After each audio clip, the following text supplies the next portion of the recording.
When Maya first brought up the idea of opening our marriage, I thought it was a joke. We were sitting on the balcony of our apartment, the one I designed myself. Clean lines, cedar trim, wide west-facing view. She had a glass of wine in one hand and her phone in the other, scrolling through some podcast on relationships. "What if we tried something new?" she asked, almost casually, like suggesting a new restaurant. I remember looking at her, half expecting her to laugh it off. She didn't. She was serious. We had been married 6 years at that point. I was 38, working as a lead architect on a sustainable housing project just outside Seattle. Maya was 30, a lifestyle influencer who had carved out a niche for herself in the wellness world. Affirmations, fitness routines, and now, apparently, alternative relationship models. Her following was growing fast, and so was her desire to be seen as evolved. At first, I resisted. I told her I wasn't sure I could handle it, that I wasn't wired that way. She assured me it wouldn't change our foundation, that we would always be primary partners, that she just wanted freedom with honesty. She said it with that confident sparkle she always used when she had rehearsed something. I should have seen it then. It wasn't a spontaneous idea, it was a pitch. Still, I agreed. Maybe it was guilt. Maybe it was fear of losing her. Maybe I thought we'd try it once, and it would blow up, and we'd go back to normal. I told myself I was being progressive, supportive, flexible. But deep down, I knew I was compromising something important. I just couldn't name it yet. The rules were clear, on paper. No overnights. No mutual friends. Total transparency. Check-ins every Sunday.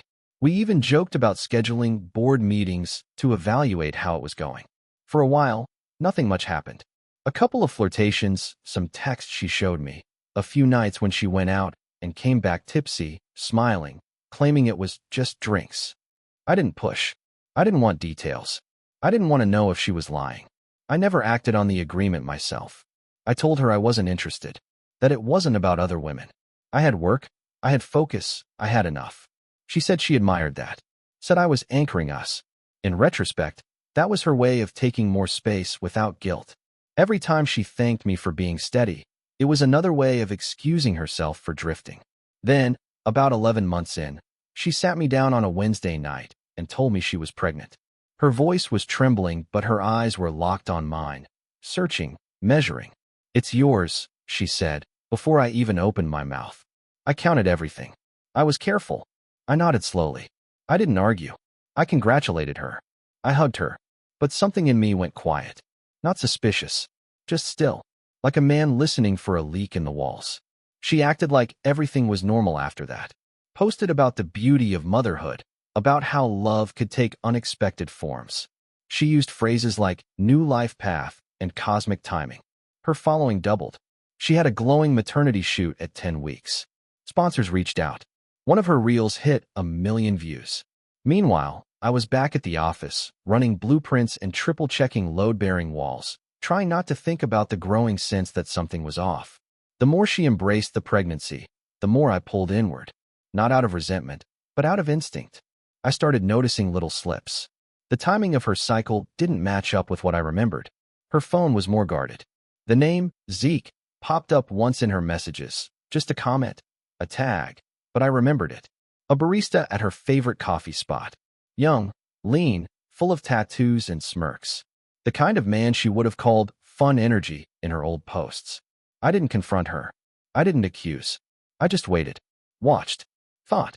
Then, around her 22nd week, I quietly ordered a paternity test. It would have to wait until after the birth, of course, unless I wanted to do something invasive and risky. I told no one. Not even my best friend. Not my brother. I went to work. I cooked dinners. I painted the nursery with her. I smiled when she held my hand at the ultrasound. But inside, I was preparing for 2 outcomes. There's a strange kind of peace in not reacting. In knowing that if the child is yours, you rise to it. And if it's not, you don't flail. You just step back and let truth take its place. I didn't want revenge. I didn't want drama. I just wanted clarity. And if Maya had lied, if she had looked me in the eye and told me a story she knew wasn't true, I needed to know who I was married to. She noticed something had shifted. Asked if I was okay. I said I was just overwhelmed. Work. The baby. Life. She nodded, accepted it. Or pretended to. Either way, she didn't press. I think she thought she had won. that she had spun the lie tightly enough to hold. But lies aren't foundations. They crack. And she hadn't noticed the pressure building. The baby was born in late spring. A girl.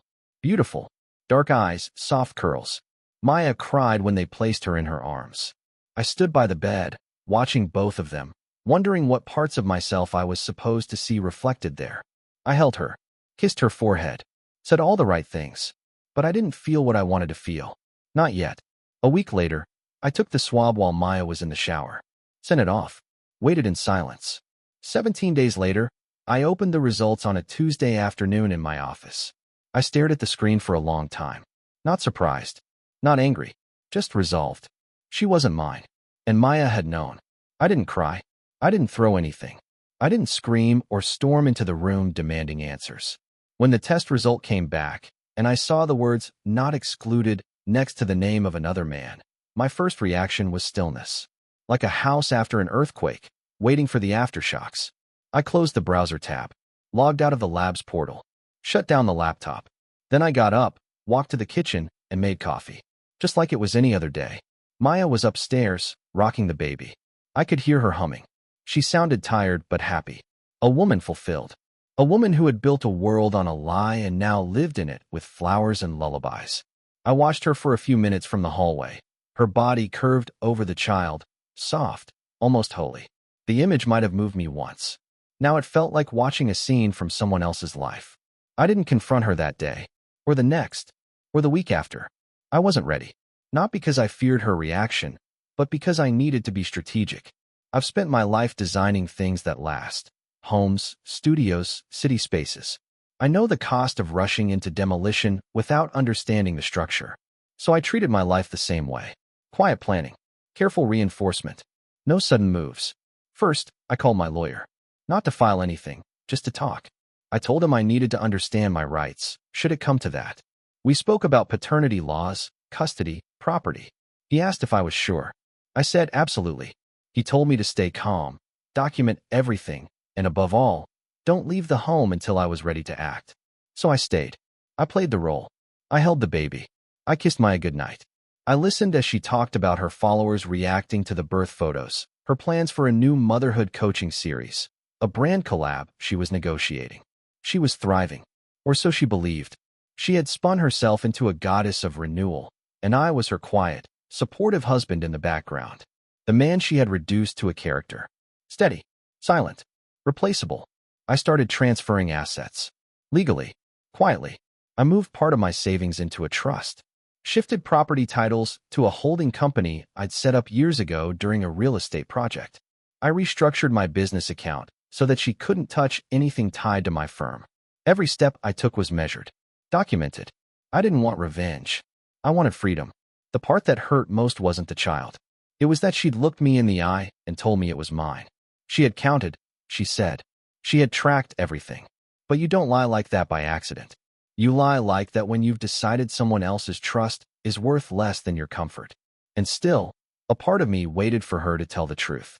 Every day I thought, maybe today, maybe she'll sit me down, admit she wasn't sure, say she panicked. I wasn't looking for perfection, just honesty. But it never came. Instead, she kept building on the lie. When a magazine reached out to do a feature on modern motherhood, she posed in the garden with the baby and called me her rock. She posted a quote about building a family on love, not fear. And still, I said nothing. Then came the baby's naming ceremony. Just close friends, some family. Maya planned every detail, handmade name cards, lavender tea, tiny paper lanterns. I played along, smiling, grilling food in the backyard, thanking guests for coming. Her parents were glowing. They adored me. I wondered if they'd still feel the same when they learned the truth. It was during the toast that I realized how far gone she really was. She raised her glass, holding the baby in one arm, and said, "This child was born in the light of freedom, into a home built on truth and conscious choice." Everyone clapped. I stood still, glass in hand, hearing the words echo. A home built on truth. That night, after the guests had gone, I sat on the edge of the bed while Maya washed bottles in the kitchen. I looked around our bedroom. Artwork she picked, curtains I hung, the crib against the wall. I thought about the man she had chosen over me. Zeke. The barista. The placeholder. The accident. I wondered if he even knew. The next morning, I started writing my exit letter. Not for her. For myself. A way to clarify the story. To make sense of the transition. I listed everything I knew, everything I'd done to protect myself, and what I still needed to do before I could walk away clean. It wasn't emotional. It was architectural. Like blueprints for a new phase of life. Maya continued her glow up. She started a podcast about integrated parenting and booked interviews. Her face showed up on 2 wellness blogs. One morning, she joked that she was becoming the Giselle of conscious motherhood. I just nodded, made coffee, packed my briefcase. But inside, something had shifted again. I wasn't angry anymore. I wasn't even sad. I was past grieving. I was assembling, getting ready. The child wasn't mine. The marriage was a performance. But I would leave it with grace.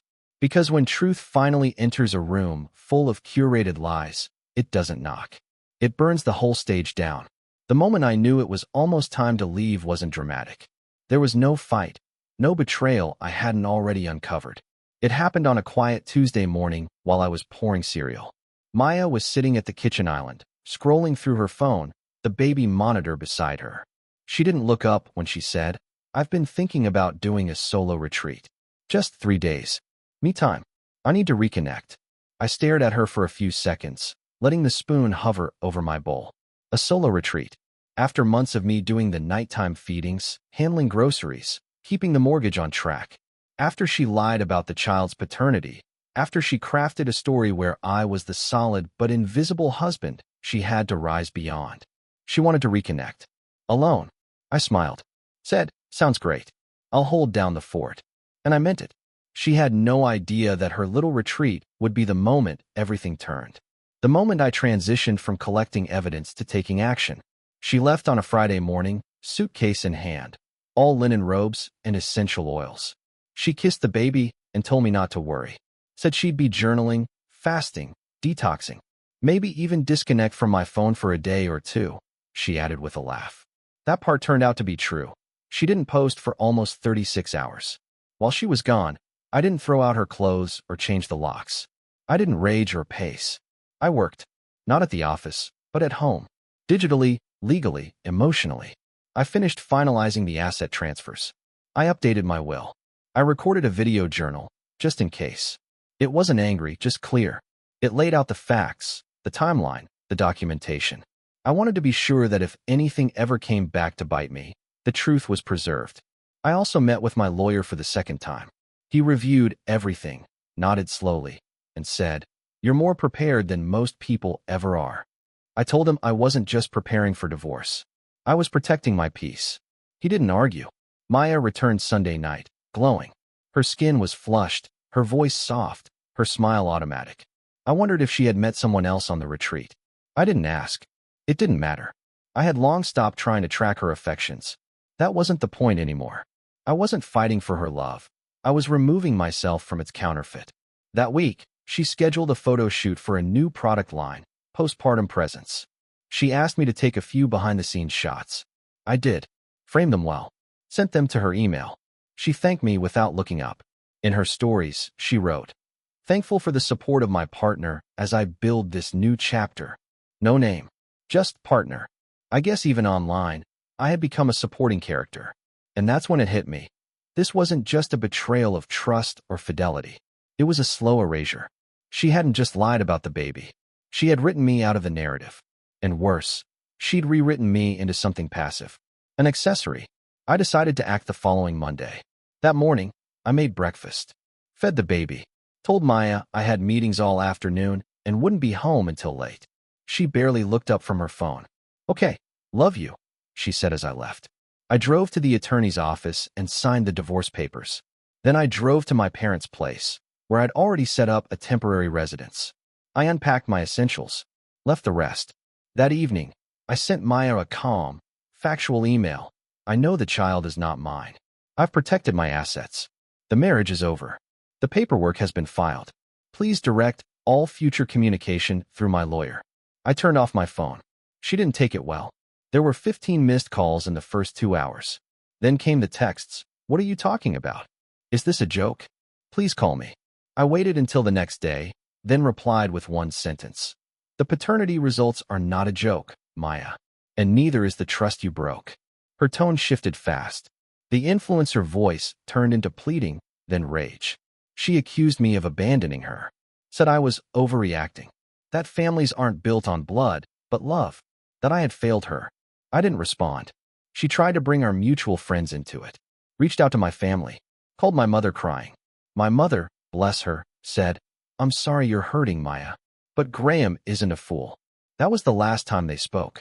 A few days later, Maya posted a story. Her, crying on camera, talking vaguely about betrayal, abandonment, and how she was trying to stay strong for the little one. She didn't mention my name, but her followers knew. The DMs flooded in. Support, mostly, but some skepticism too. A few people asked, what happened to the husband? One even wrote, why does he look so sad in your old posts? That week, she lost 2 brand deals. By the end of the month, I had moved into a new apartment. Small, quiet, no frills. But it was mine.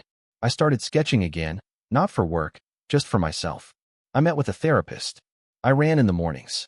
For the first time in years, I was alone with my thoughts, and they were kind. The child?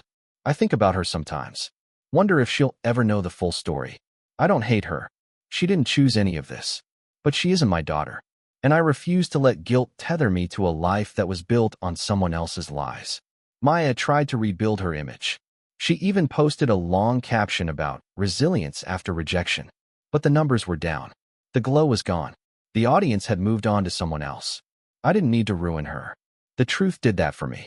In the weeks that followed, I kept waiting for some final outburst, some dramatic attempt from Maya to win me back, to blow things up, or to threaten me with court. But instead, she went silent. Not for long, just a few days. Enough time to regroup, I figured.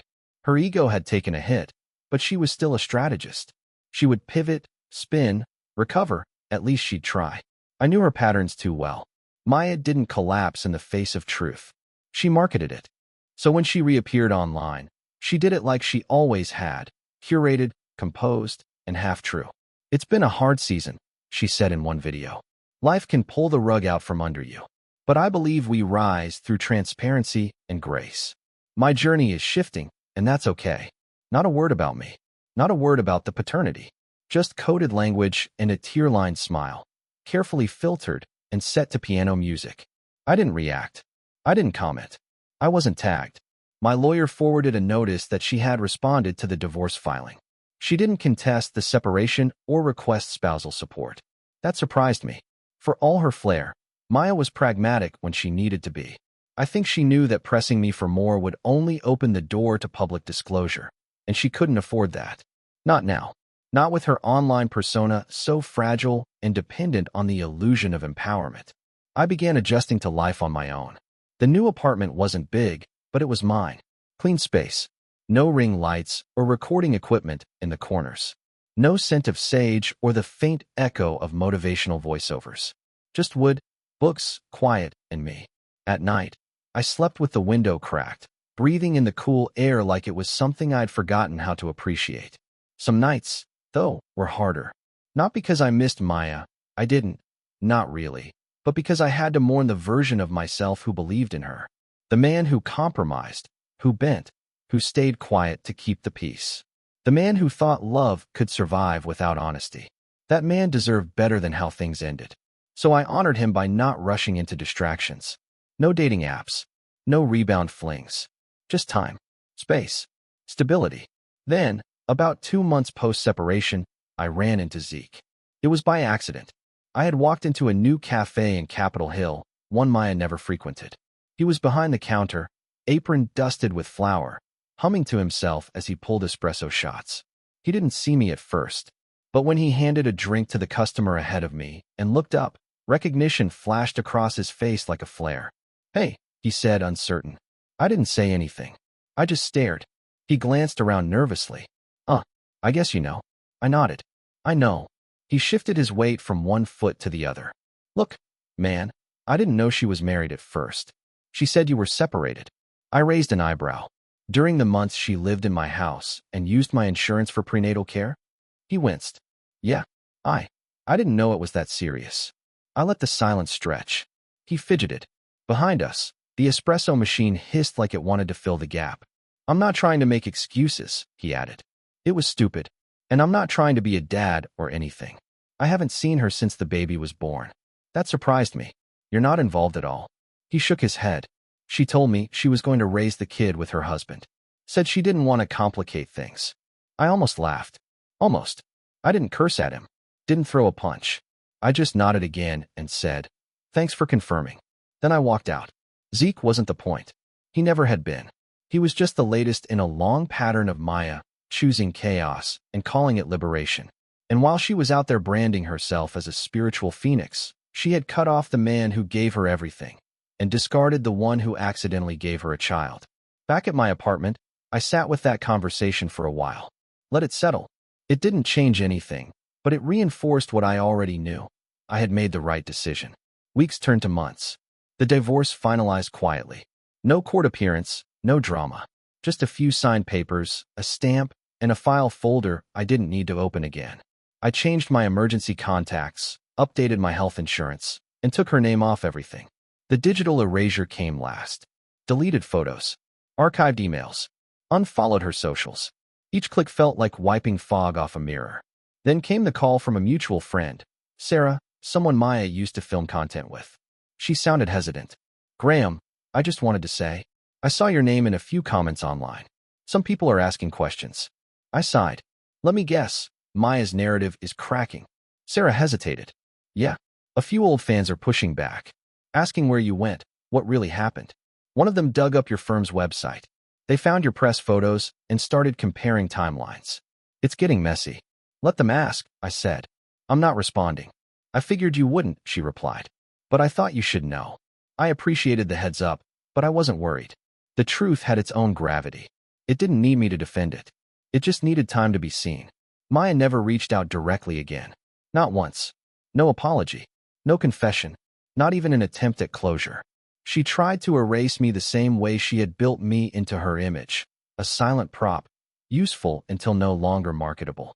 But I didn't need her closure. I had my own. And it was real. By the time fall rolled around, Maya's empire had begun to crack. It started subtly. Fewer likes on her posts, less engagement in the comments, polite silence from brand partners who used to flood her inbox with offers. The glow that had once defined her digital presence now looked a little forced, a little overproduced. I wasn't tracking it actively, but people kept bringing it up. Mutuals, colleagues, even former clients who had followed her for wellness tips. "She seems off," one said. "Like she's performing grief she never explained." I'd nod and stay vague. People go through things. I had no interest in exposing her. I wasn't out for revenge. That would have required more energy than I was willing to give. My life was moving on, cleanly and with intent. But the thing about lies, especially public ones, is that they require upkeep. And Maya had built her career on curated vulnerability. Now, with her biggest story, new motherhood, rooted in deception, every crack exposed more truth than she could handle. Then came the podcast appearance. A mid-tier relationship show invited her on for a raw motherhood episode. I didn't listen live, but the clips circulated quickly. She talked about raising a child as a single mother by choice, about how sometimes you think you can trust someone, but their love is conditional, and how truth is subjective and everyone deserves their own version. Those last words stuck with me. Everyone deserves their own version. The irony was thick. It wasn't long before the host issued a quiet retraction. Not a full statement, just a note saying some stories shared in a recent episode have been contested, and we are looking into the matter. I knew what that meant. Her narrative was starting to affect their reputation too. And in the influencer economy, reputation is everything. Sarah texted again a few days later. "Maya's losing a sponsorship. Heard it through a friend at the agency. They don't want the drama." I didn't respond. I just stared at the message and let it sit. Not out of spite, but because it confirmed what I had known from the start. Truth doesn't need to shout. It just needs to wait. Meanwhile, my own life had reached a strange new equilibrium. I wasn't exactly thriving in some dramatic, movie-like way. I hadn't taken up sailing or joined a band or started painting abstract landscapes. But I was at peace. I was designing again, really designing, taking on smaller projects with more creative freedom. I walked to work some mornings. I slept better. I had time to read. Sometimes, in the silence, I'd catch myself wondering about the child. Not in a yearning way, just curiosity. Who she'd grow up to be. What Maya would tell her. Whether Zeke would ever show up. I doubted it. From what I'd seen, he wasn't built for longevity. He was the match, not the fireplace. Then, out of nowhere, Maya emailed me. The subject line was blank. The message was 2 paragraphs long. She said she hoped I was well. That she wasn't writing to justify anything. She admitted she had made mistakes. Said the past year had changed her. That she didn't expect forgiveness, but she wanted to say thank you for everything I had done during the pregnancy, and that she hoped the child would inherit my calm. I read the email twice. Not because it moved me, but because I couldn't figure out her angle. There was no ask, no threat, no manipulation. Just a few oddly shaped sentences floating in a sea of consequences. I didn't reply. There was nothing left to say.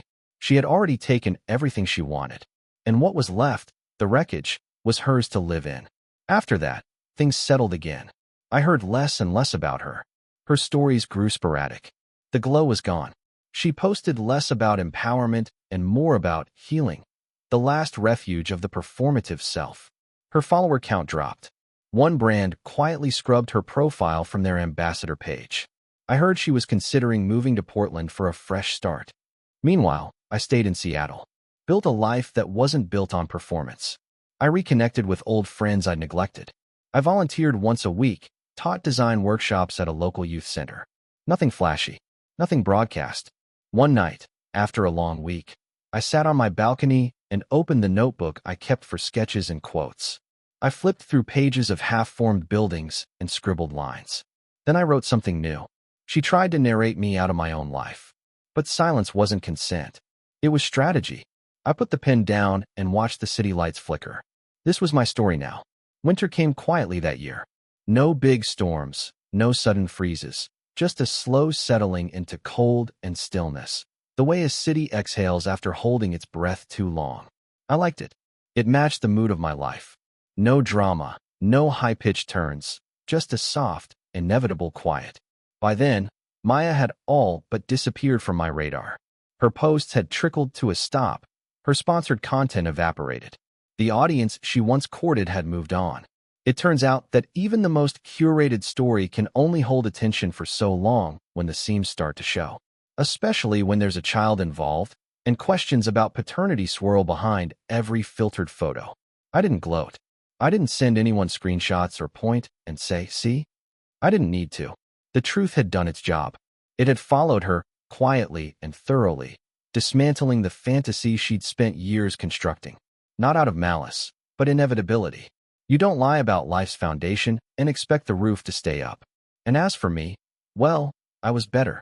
Not perfect, not ecstatic, but better. I had started dating again, carefully, honestly. Nothing flashy. No rush to fill space. Just dinner with someone who asked questions and listened. No hidden cameras. No agendas. Just warmth. One night, a few months after the final divorce paperwork had been filed and sealed, I ran into one of Maya's former brand partners at a local design event. Claire, mid-30s, sharp as hell, handled PR for a boutique home goods line. We chatted briefly, catching up on industry shifts, supply chain messes, and life. Then she asked, carefully, "Do you mind if I ask what really happened between you and Maya?" I paused, looked around. No one was eavesdropping. Still, I kept my answer short. She lied, I said, about a lot. And I decided I'd rather live honestly than play a role in someone else's story. Claire nodded slowly.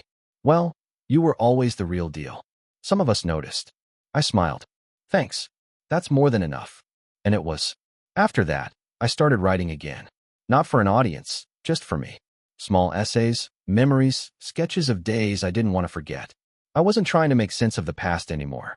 I was recording how peace felt after the noise. Sometimes I'd pass by the old neighborhood where Maya and I used to live. I didn't avoid it. I didn't seek it out either. Just one part of the city among many. The house had been sold to another couple. They'd redone the front yard, taken down the swing set. That seemed appropriate. New stories deserve clean ground. As for the child, her daughter, not mine, I heard from a mutual acquaintance that she was healthy, growing fast, a lot of energy. Good. I hoped she'd have a shot at becoming her own person, not just a symbol in someone's social media saga. Maybe someday she'd ask questions. Maybe she'd want answers. I wasn't waiting for that. I wasn't hiding from it either. If the time ever came, I'd speak simply, calmly, truthfully. Because that's the thing about truth, it doesn't demand applause. It doesn't need headlines. It just waits, quietly, confidently, and eventually, it becomes the only thing left standing. Maya once told me that stories are power. She was right, but only if they're real. Mine is, and I'm finally free to live it.